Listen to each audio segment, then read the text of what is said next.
মা, তুমি আমাকে কবে উঠতে শেখাবে মা? আমার সব পরিবন্ধুরা উঠতে পারে মা, শুধুমাত্র আমিই উঠতে পারি না মা।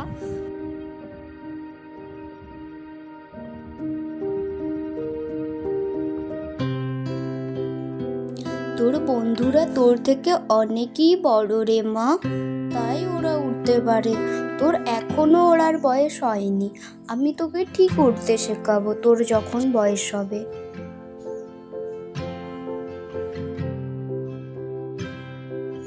ঠিক আছে মা, আমি যখন উঠতে পারবো আমার খুবই আনন্দ হবে মা। ঠিক আছে মা, তুই এখানে বস, আমার যে খুব জল তৃষ্ণা পেয়েছে, আমি জল খেয়ে আসছি। তুই এখানে চুপ করে বসে থাক আমি না আসা পর্যন্ত।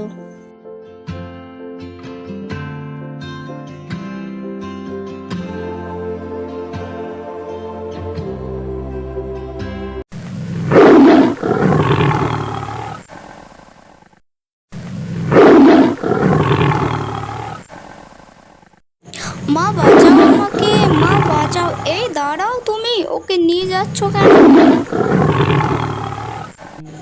এই দুষ্টু বাঘ, তুই আমার মেয়েকে কোথায় নিয়ে গেলি? কোথায় মা তুই?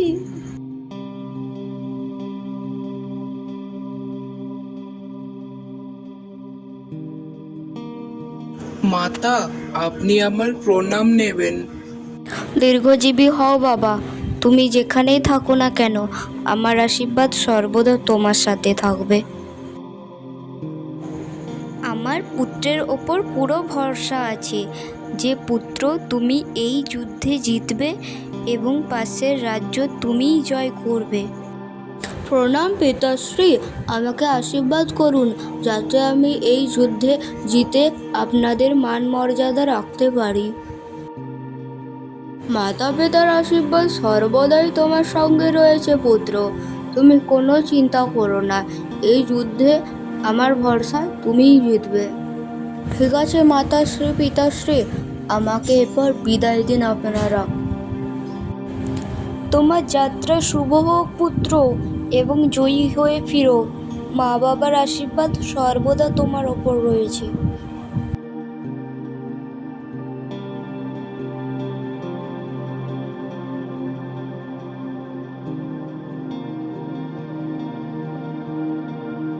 কি হলো রানী, তোমার মন এত বিচলিত কেন? আজ তো একটা আনন্দের দিন, আমাদের পুত্র বীর যুদ্ধ করে রাজ্য জয় করতে গেছে। আজ তো খুবই আনন্দের কথা, কিন্তু তোমার মনে একটুও আনন্দে দেখতে পাচ্ছি না কেন?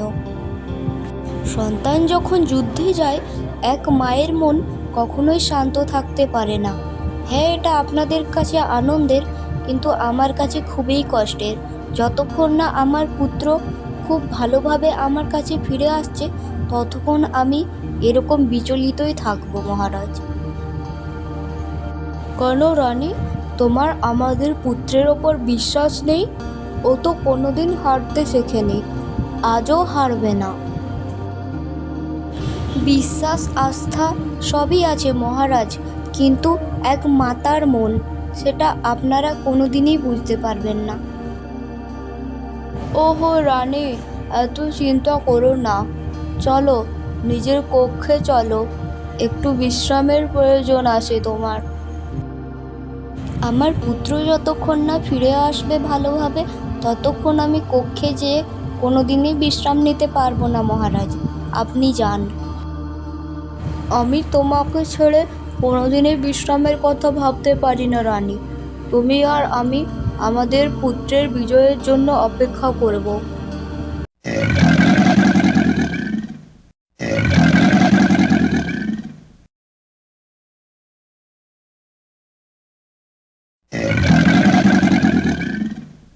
কোথায় গেলি তুই মা?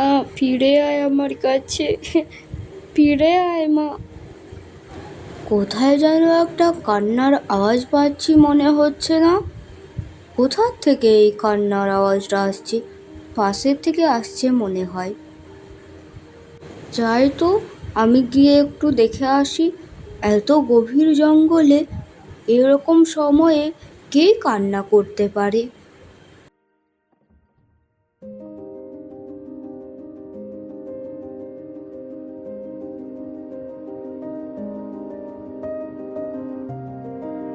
প্রণাম। আমি বীরপুর রাজ্যের রাজপুত্র বীর। কিছু যদি মনে না করেন, আমি আপনাকে জিজ্ঞেস করতে পারি যে আপনি এখানে এরকম টাইমে কাঁদছেন কেন? কি হয়েছে আপনার? যদি কিছু মনে না করেন আমাকে খুলে বলতে পারেন, আমি আপনাকে সাহায্য করতে পারি। আমি পড়ি। আমি জল খেতে এসে এই গভীর জঙ্গলে আমার মেয়েকে নিয়ে এসেছিলাম, আর এক দুষ্টু বাঘ আমার মেয়েকে নিয়ে চলে গেছে। আমাকে সাহায্য করুন রাজপুত্র বীর। আমার মেয়ে যে কি অবস্থাতে আছে আমি সেটা এখনো বুঝতে পারছি না। উড়ে উড়ে আমি প্রায় গোটা জঙ্গল খুঁজেছি, কিন্তু আমি আমার মেয়েকে কোথাও দেখতে পাইনি। ওই দুষ্টু বাঘ আমার মেয়েকে কোথায় নিয়ে গেছে কিচ্ছু জানি না। চিন্তা করবেন না পরি, এই বীর আপনাকে সাহায্য করবে। আমি আপনার মেয়েকে খুঁজে আনবো, আমি আপনাকে কথা দিলাম। ছেড়ে দাও, আমাকে ছেড়ে দাও। আমার যে খুব কষ্ট হচ্ছে। কেন ধরে এনেছো আমাকে? কি ক্ষতি করেছি তোমার আমরা? অনেকদিন বাদে একটা শিকার পেয়েছি, আর তুই কি বলছিস যে তোকে আমি ছেড়ে দেব?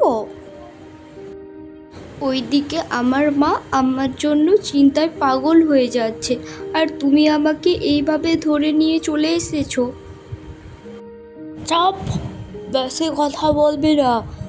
যদি বেশি কথা বলিস তোকে আমি এক্ষুনি গিলে ফেলবো।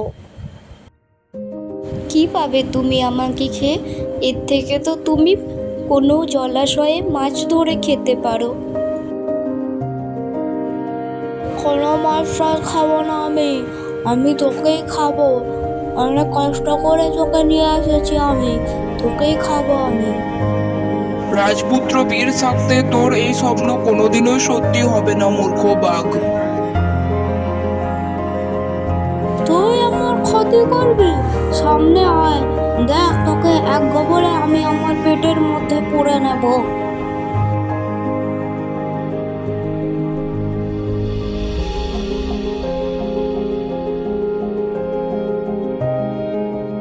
ছোট্ট পরি, আর ভয় পেও না। আমি বাঘকে প্রাণে মেরে ফেলেছি, ও আর তোমার কোনো ক্ষতি করতে পারবে না। এরপর তুমি নিশ্চিন্তে নির্ভয়ে তোমার মায়ের কাছে যেতে পারবে। কোনো চিন্তা নেই আর তোমার। তবুও রাজপুত্র বীর তোমাকে একা ছাড়বে না এই জঙ্গলের মধ্যে। চলো, তোমাকে তোমার মায়ের কাছে আমি পৌঁছে দিয়ে আসি। মা, মা।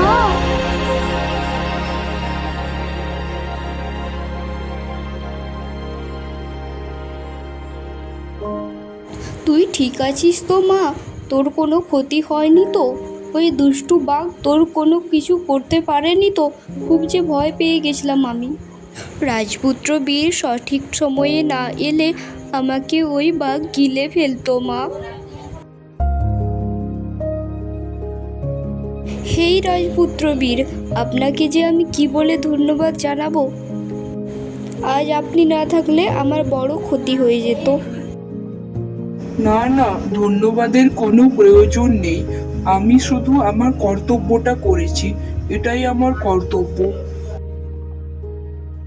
এই ঋণ আমি কোনোদিনও শোধ করতে পারবো না রাজপুত্র বীর। আপনি আমার কাছে আমার মেয়েকে ফিরিয়ে দিয়েছেন। এর পরিবর্তে আপনি আমার কাছে কি চান বলুন? আপনি যা চাইবেন আমি আপনাকে তাই দিতে রাজি আছি। আমি কোনো কিছুই চাই না আপনার কাছে পড়ি। আমি চাই আপনি ভালো থাকুন এবং আপনার মেয়েকেও দেখে রাখুন। সত্যিই রাজপুত্র বীর, আপনি যেমন বলবান এবং তেমনই সৎ। আপনার মনটা খুবই ভালো। আমি যে এই রাজ্যের রাজপুত্র, এটা তো আমার কর্তব্যের মধ্যেই পড়ে। আমি চাই সবাই ভালো থাকুক।